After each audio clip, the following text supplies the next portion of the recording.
Welcome to the Spotlight Series podcast. I'm your host, Slick Sean. Man, I got the dopest gig in the world. I get to have conversations with entertainers and entrepreneurs and listen to their inspiring stories. You can stream the podcast at spotlightseries.net, watch on Roku TV, Facebook Watch, IGTV, and listen on all podcast platforms. In a world full of darkness, the spotlight is on you. What's good? This is the homie Slick Sean with the Spotlight Series podcast. I got a special guest today. This brother is talented. He's an award-winning content creator and social media influencer. He makes viral hip-hop and pop culture memes. He's wrote for Marvel Comics alongside with Charlemagne the God. He's currently working with the Boondocks producer Carl Jones at his animation studio and creative agency called Marsha and Blueberry. Welcome to the Spotlight Series podcast, Chris Miles, aka Critics of Culture. What's good, fam? Yo, I just want to say that's probably one of the best intros I've ever had. Thank you for showing me love, man. For sure, man. I like to big up my guests, man. But yeah, appreciate that. You know, the grind don't stop, so I'm always working.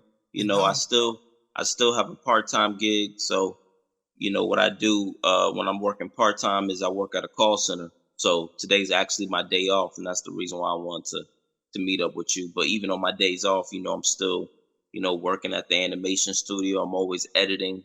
I'm always, you know, in constant motion, consistently working. Then, you know, I have the Critics of Culture page, so I'm always posting on there. So always being consistent is just something that I've learned that even when you're not motivated, consistency will take you places, you know, experience can't all the time. And a lot of times you gain certain experiences because you was consistent, because you never gave up. So I just, you know, want to share that. Man, that's true, man. And funny you bring that up. A person that's, I think I heard it's a saying I heard, hard work beats talent when talent doesn't work hard. Right. It's similar to that. Like, you know, you can have all the talent in the world, but if you're not putting in the work, you're not being consistent, then somebody that's less talented than you, they could go further because they putting in that work. So yeah, that's sauce you dropping right there for sure.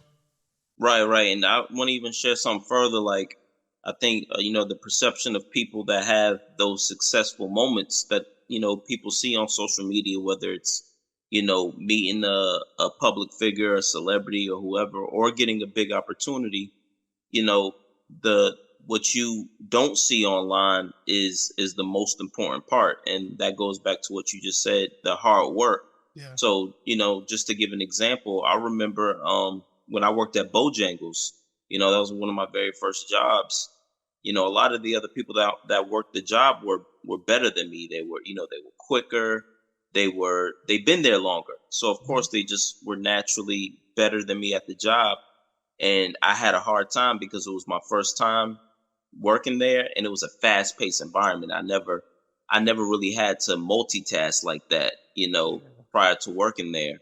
But one thing that I always did was I made sure the bathrooms were really clean. You know, I always made sure that no matter what happened during the day, whether I was a little bit slow during a rush or maybe I made a mistake, one thing the managers always knew is that they can count on me cleaning the bathrooms because the other employees that were better than me at the job, they never wanted to clean the bathroom. So they always did a half-assed job. Me, I made sure that bathroom was clean. And what happened was I ended up getting more hours than everyone on the shift because the managers liked the fact that I made sure the bathrooms were clean. So, you know, sometimes character can take you a long way as well. You know, you just being able to be easy to work with, basically. You know, sometimes you can be great at what you do, but you might not be the best person to want to work with or be around. So character and personality can also take you a long way, as well as hard work. I just want to share that because I think a lot of people sometimes overlook these, you know, small things when it comes to being successful or when you're on the journey of whether you want to call it entrepreneurship or just the road less traveled anyway. And anyway, it's easy when you work a regular 9 to 5, and for a fact your next paycheck is going to be there within 2 weeks, because all you have to do is these things over here. But it's different when you don't know if this idea, this hustle, or this investment is going to work out. So I just want to share that with everybody who's just trying to make a living, whether they're working a 9 to 5 or they're going the road less traveled, which is trying to break into whatever industry you want to do. Yeah, for sure. And then a lot of times you can have all that talent, and like you said, if you don't have that character, then that whatever you got with that talent, you could lose all of that stuff just from having bad character. So Right. you're right, man. Definitely lessons. So people, I hope y'all are taking heed, because that's definitely good lessons right there. Dope stuff, man. So I'm gonna get into a couple of questions. I say questions, but it's really just a conversation, man, we having. So where you from? Well, I'm from Virginia, a county near Richmond, which is the capital, called Chesterfield. That's where I spent most of my time, most of my time growing up. So, yeah, from VA, the same place. The Timberlands, the Missies, Pharrells, Skills, the Clips. Trey Songz, Chris Brown. I'm from the exact same state, but I'm on the 804. A lot of the people I mentioned, they're on 757. That's like Virginia Beach and Norfolk, Hampton. But I'm on the 804 side of Virginia. So, that's where I'm from. Doesn't really have too many opportunities when it comes to media. It's not really a media market. It's never really had that type of infrastructure. One thing, Virginia is a very conservative state.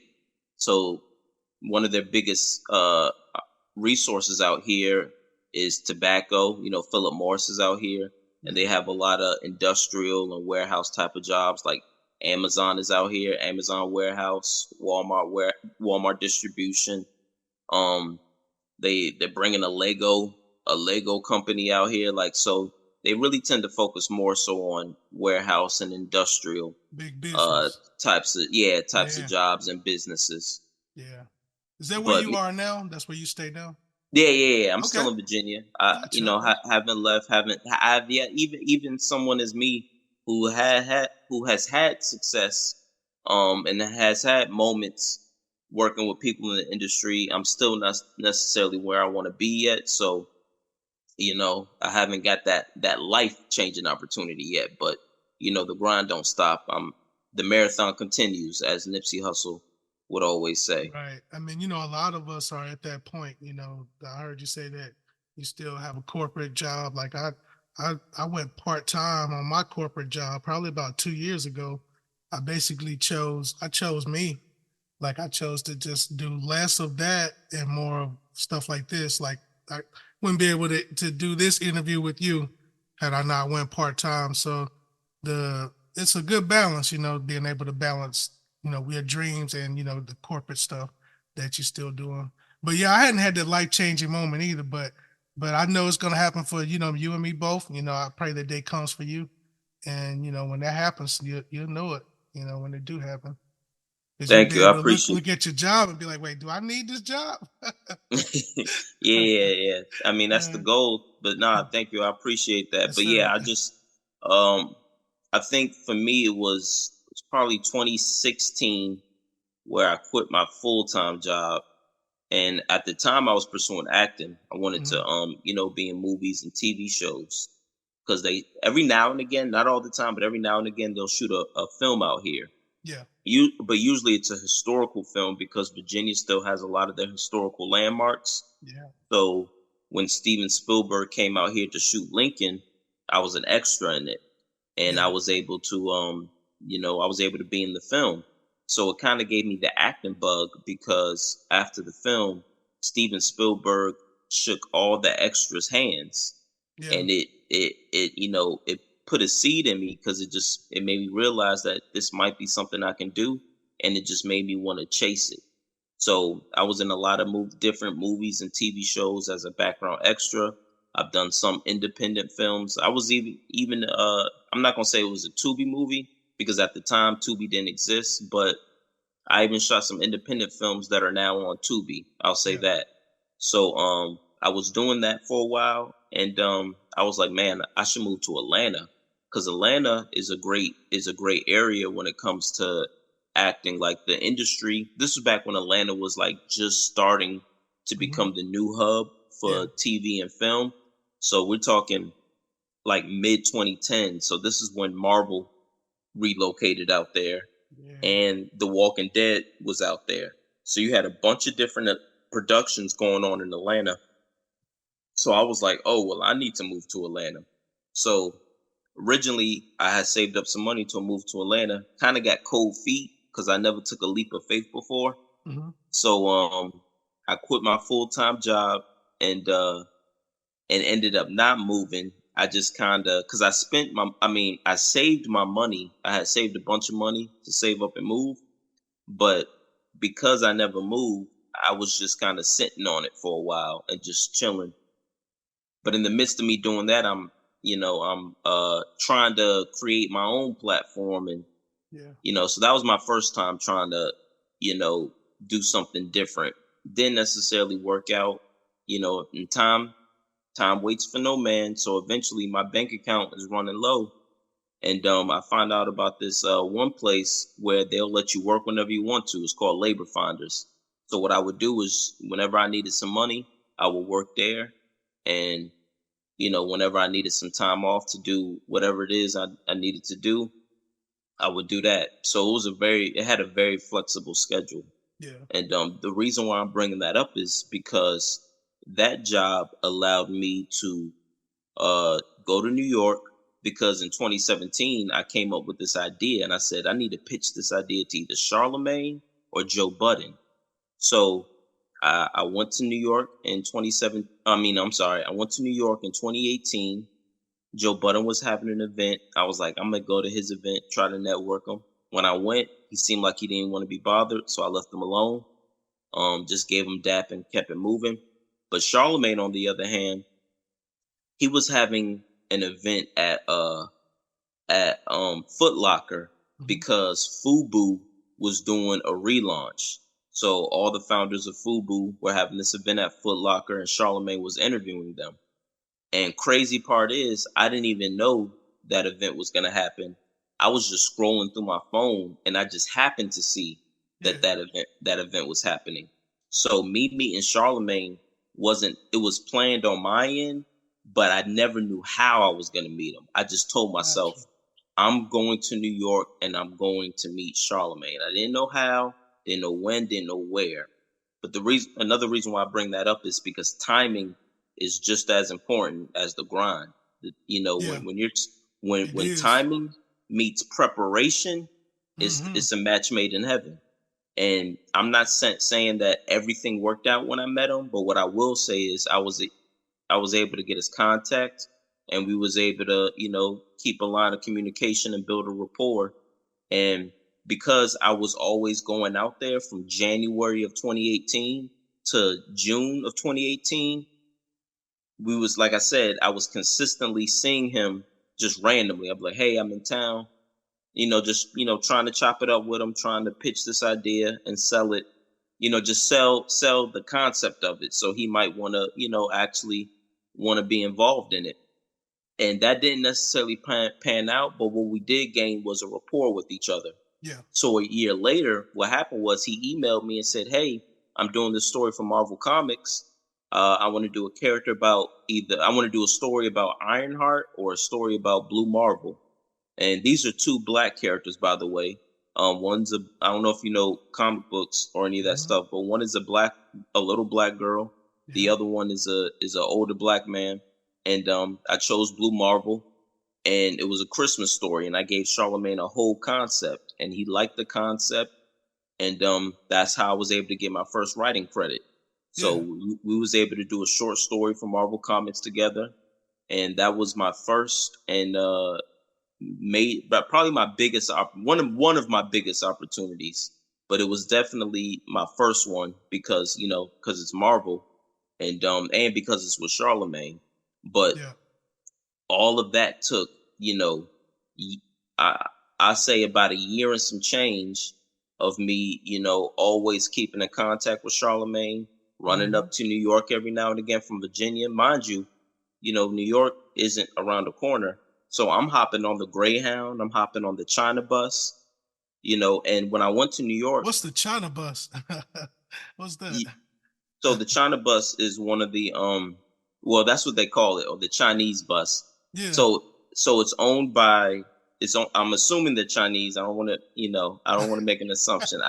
I think it's Yeah. owned by Chinese people, but it's an Asian owned bus company, Oh, and they okay. will commute people up and down the East Coast. Gotcha. So I would take their bus line from Virginia to New York, or I would do the Greyhound, or I would go from the China bus from New York back down to Virginia. Yeah. So I would take that bus line, and when I would go to New York, a lot of times I wasn't even. I have family in New York. I have family in Long Island, but Mm-hmm. I know for a fact New York City, is the hub. That's where everything's going on.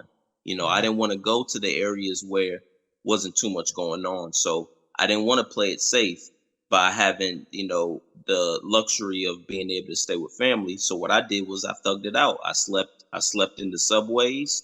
I slept at McDonald's. I slept outside. I slept in a homeless shelter. So anytime when I would go to New York, I was always just kind of living homeless, not because I didn't have money or not because I didn't have support, but because I knew I have to stay in the area where everything's happening at. Right. Because True. as I was walking down New York, I randomly got invited to go to the Tribeca Film Festival. Next thing you know, I'm sitting in the Q&A with Spike Lee and Alec Baldwin. So it's like it'll be situations like that Mm-hmm. that happen. So that was just one of the many lessons I learned once I started this journey Mm-hmm. is sometimes you got to be consistent, and sometimes you have to get out of your comfort zone too. you Yeah. know Sometimes you can't be where you're comfortable at, because that's not going to help you grow. Sometimes you have Right. to be uncomfortable in order to grow. So but yeah, so all of that was in 2018, and I didn't really get to actually work with Charlemagne until a year and some change later, almost 2 years later. Mm-hmm. So How was that? How was the whole creative process with what y'all worked on? it was dope. Like I said, we would communicate through email. So one Mm-hmm. day he emailed me, and like I said, I came up with the whole concept, and he liked it. So I sent it back to him. He said he liked it, and then when it was time to actually do the dialogue, I did my part, and then sent it back to him, and he did his part. So it Yeah. wasn't really one of those things where we was on the phone or we did it in person. We Mm-hmm. kind of just did it all via email, and it just worked out like that. One thing I will say though is the person who created the character that we wrote about, he's still alive. His name is Kevin Graveau. He's the one who wrote the Underworld movies. Mm-hmm. He played the werewolf in the movie. The black He's a black guy. He's like, he's real big and brolic looking in the film. And what I did was I tagged him on not Instagram, Twitter. I tagged him on Twitter to see if he saw me in Charlemagne's story. He said he saw it. He says, "Hey, look, I have another comic book in mind if you guys are game." So, Kevin has his own independent comic book. He's written for Marvel and he's written for other companies, but he also has his own comic book company. And what I did was I connected Kevin with Charlemagne, and if you look online, you'll see that they're actually in business together now. So that's just another, role that I've also played on this Yeah. journey, is being able to connect dots Mm-hmm. and connect people with one another. Because if I know, you're over here doing your thing and this guy's over here is doing his thing, and I know y'all could possibly do business with each other or could be a benefit to one another, I'm definitely going to make sure I get y'all in the same room so y'all can do some business together in the future. Yeah. So I was a lot of people don't know that Charlemagne and Kevin Graveau's I'm not saying that the situation worked out, because I don't know the status of it, but them getting in contact with each other was through me. So if you, like I said, if you Google it, you'll see that they're actually working on some things together, and hopefully I'll be a part of it. We'll see. Yeah, speaking into existence. Yeah, so you'll definitely be part of that. So you basically you basically a connector. You the plug, man. I guess you could say that, but I just want to give a quick. Speaking of plug, want to definitely show love to Kevin's company. It's called Dark Storm Comics. Shout out to His Dark Storm. Yeah, Dark Storm Comics is out now, and shout out to Charlemagne for giving me my first opportunity and taking a chance on me, because it wasn't just Marvel that where he gave me an opportunity. When I started making the meme page, Critics of Culture, when I made that page, it was actually on a whim. I wasn't even trying to be a content creator, social media info, none of that stuff. You know what inspired me to make that page? The comedian TK Kirkland. TK Kirkland to me was just hilarious because I would watch his Vlad TV interviews, and the comment section was, consistently making this joke about how he was there for every major historical event, or I don't know if you've seen his interviews, but he has this stigma behind him that he was always a part of something that took place in history. So. Like he was in the same cell with Tupac and Mike Tyson. The comment section was real funny, so I wanted to make some memes about it, because I was like, man, people need to see these jokes in meme form. So what happened was, when I was networking with Charlemagne, or at least trying to, his homeboy at the time named Wax was always seeing me. He always saw me trying to, talk to Charlemagne and stuff. And finally he talked to me. Wax was like, look, I see you're trying to, work with Charlemagne. What you should do is create another Instagram page. And then when you want to show Charlemagne your idea, tag him in it. So just keep the page private, but follow Charlemagne and tag him. That way he can see all of your ideas. So I, got to give a shout out to Wax right quick, because, and if you're a fan of Charlemagne, you should know who Wax is. He used to always be on the Brilliant Idiots. He was the tall black dude with the dreads. And he basically, told me to do that. And I did exactly that, but I never, really made anything out of the page. It was just always there. So when I decided to start making memes, I was like, oh, wait, I do have this other page that was, suggested to me to make by Wax. Why don't I put my memes on there? So I did exactly that. I started posting my memes on there, made the page public, started tagging different people. Next thing you know, I'm getting reposts. And I started to send my memes to Charlemagne by once again email. I email him to him, and a lot of times he might not hit me back, so I don't even know if he's reading the email or not. Yeah. But next thing you know, I see one of my memes on his Instagram page, and Charlemagne's tagging me. So one day he reposted one of my memes, and he tagged me in the caption. And next thing you know, I got like 5,000 followers in 1 week. So I went from like 300 followers to 5,000 because I sent him a meme. He thought it was funny, but he was like, hey, look, add this instead of that. So I changed the meme, sent it back to him, and he reposted it and did exactly what I just told you. And that's one way I was able to grow the page, is he kept reposting a lot of my memes and showing me love and tagging me in them and mentioning me. He's mentioned me on the Breakfast Club, he's mentioned me on the Breakfast Club before, and he's also mentioned me on his podcast, The Brilliant Idiots. So yeah, dope. So yeah, I would say he's my biggest supporter, because he's driven a lot of traffic to Critics of Culture, and not just regular, not just followers or regular people.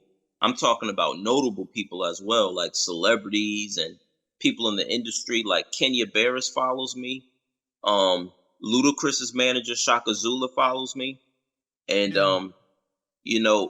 segueing into Carl Jones. I don't know this for certain, but I believe Carl Jones started following Critics of Culture because Charlemagne kept reposting me and tagging my content.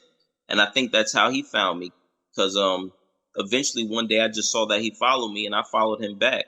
So it's just crazy how life works. But then other platforms started reposting me, like Hip Hop DX and The Shade Room and Hollywood Unlocked and Elliot Wilson and Rap Radar. So a lot of the hip hop outlets started reposting my memes.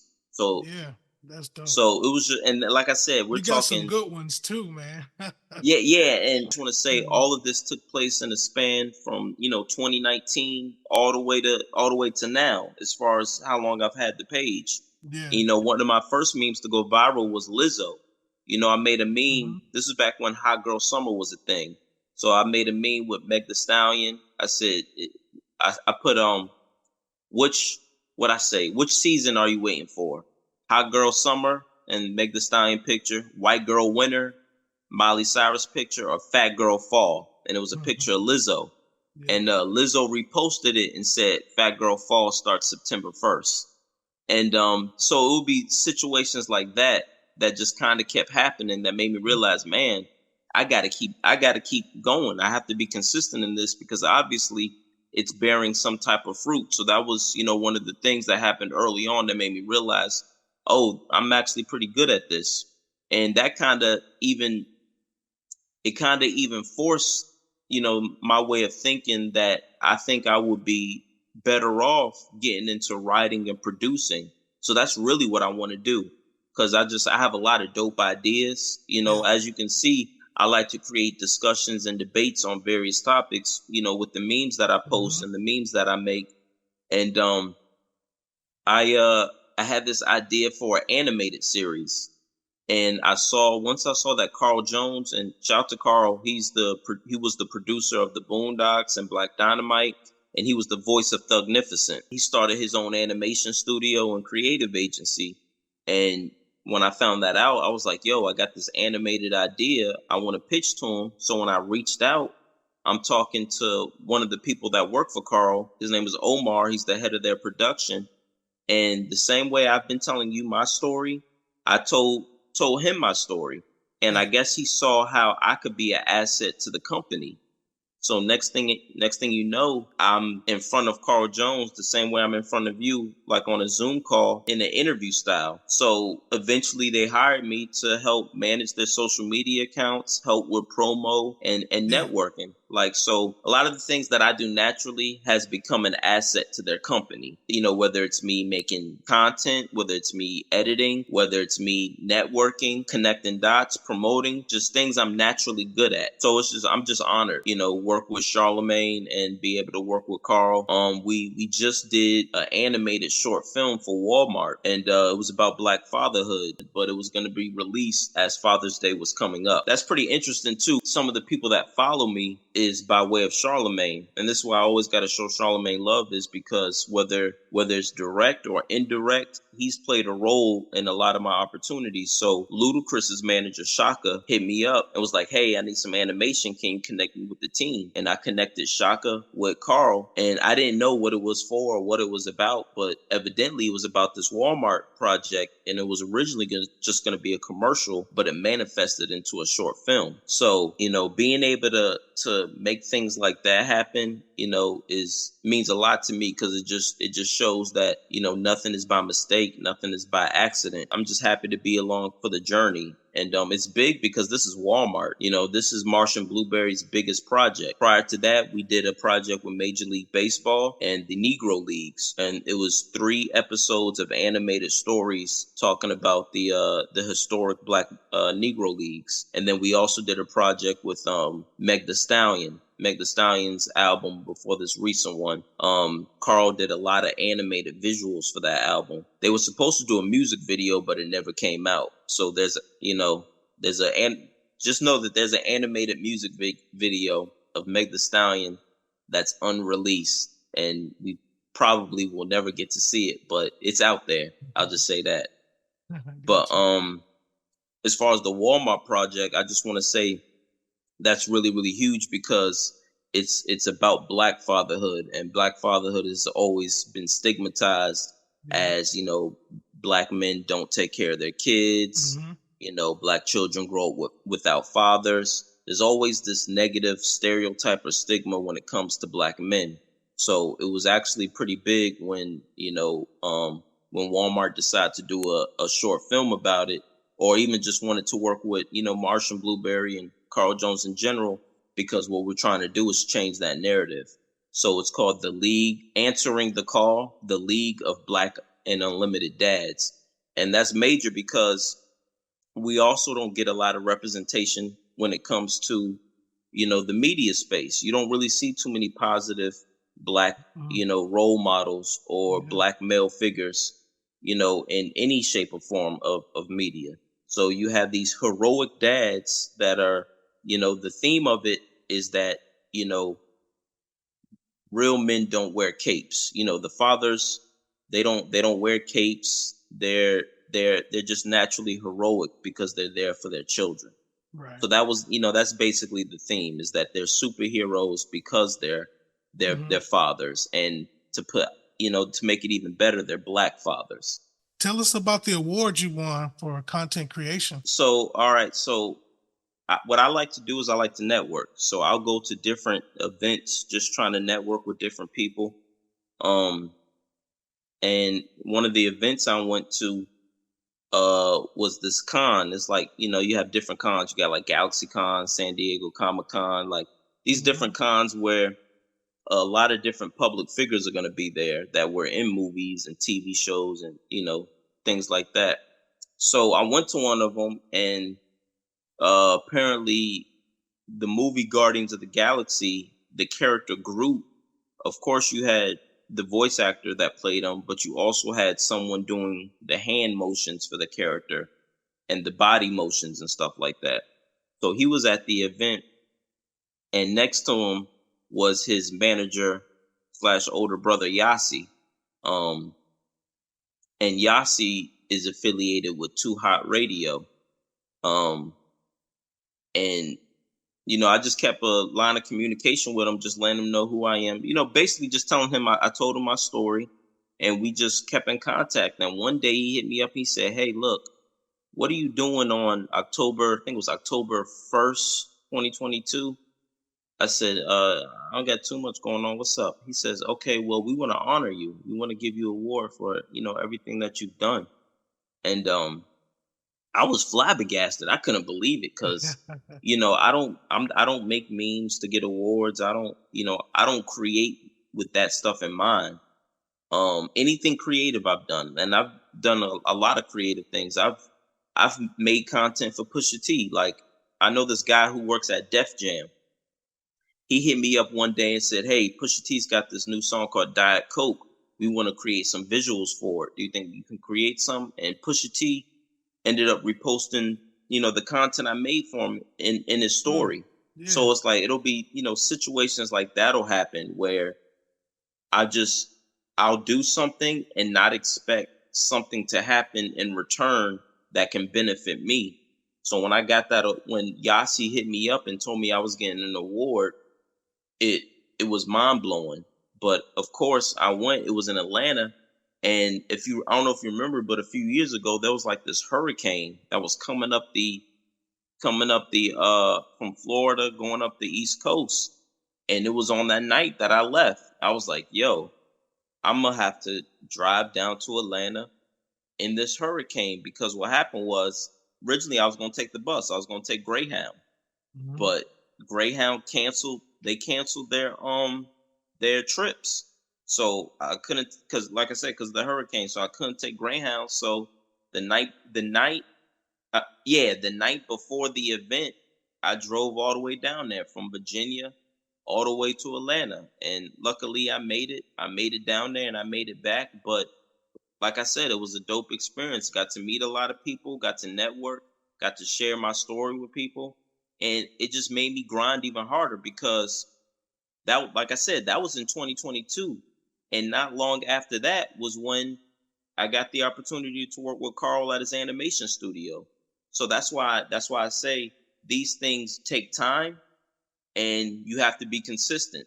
Because had I not been consistent and gave up, I would have never gotten that award. And I would have never gotten a chance to work with Carl or Charlemagne. had I not persevered, had I not, took myself out of the comfort zone. And sometimes you even have to go the extra mile. Sometimes you have to do a little bit more than you would Yeah, like to do. for That's sure. another thing too. Like, if it's sometimes it's not enough to just manage someone's social media page. Why don't you make some content for the page too? Why don't you make some memes? Why don't you network with some other people that might be interested in some animation? Why don't you share the project with any and everyone that you know that might appreciate it?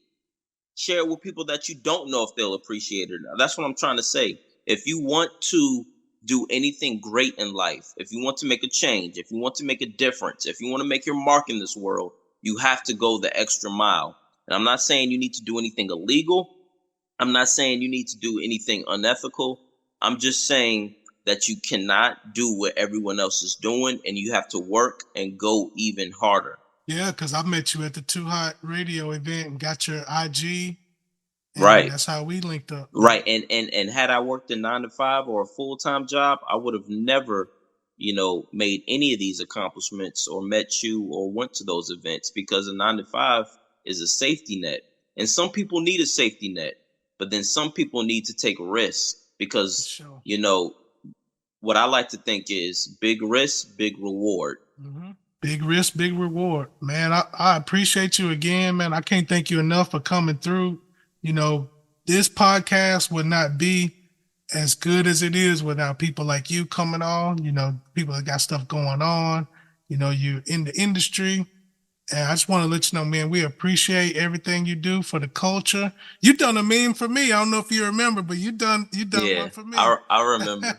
I remember. Well, one thing I will leave with is, everyone, please make sure you check out Answering the Call, the League of Black and Unlimited Dads. It's available now on the Walmart YouTube page. I really want a lot of people to check that film out, because if it works, then we'll be able to get more opportunities. And we can show, companies like Walmart that the Black dollar and Black support is important, and it's also effective.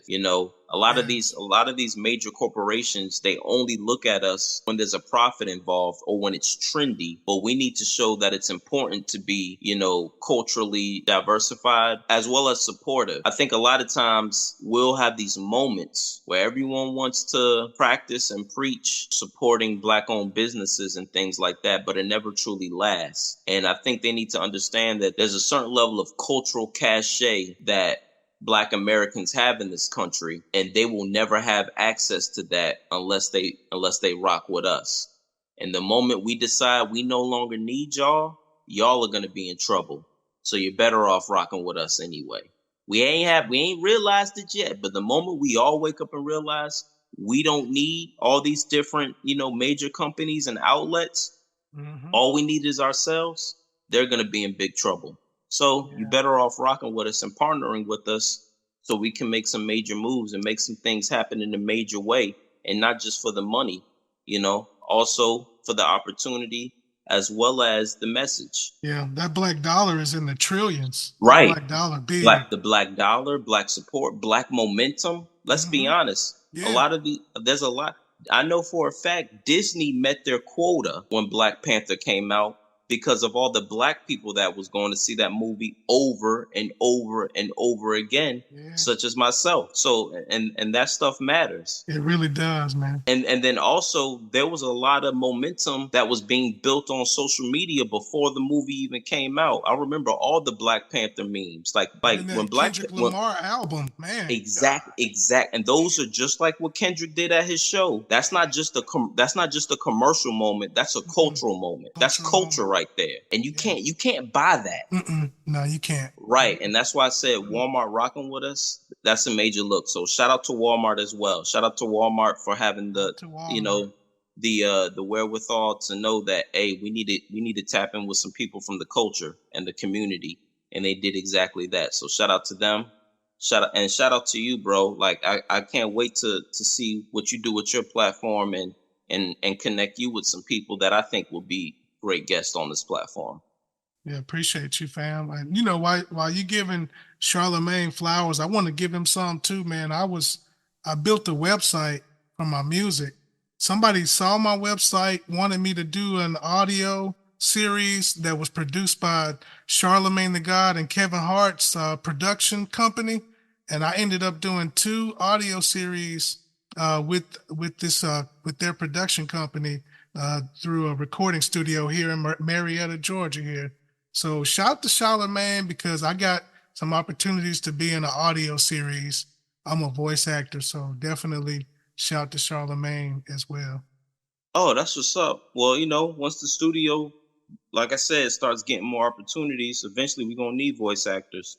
So, and then Yeah. also, once you edit this clip or this whole episode, send me that clip of you talking about Charlemagne so I can send it to him.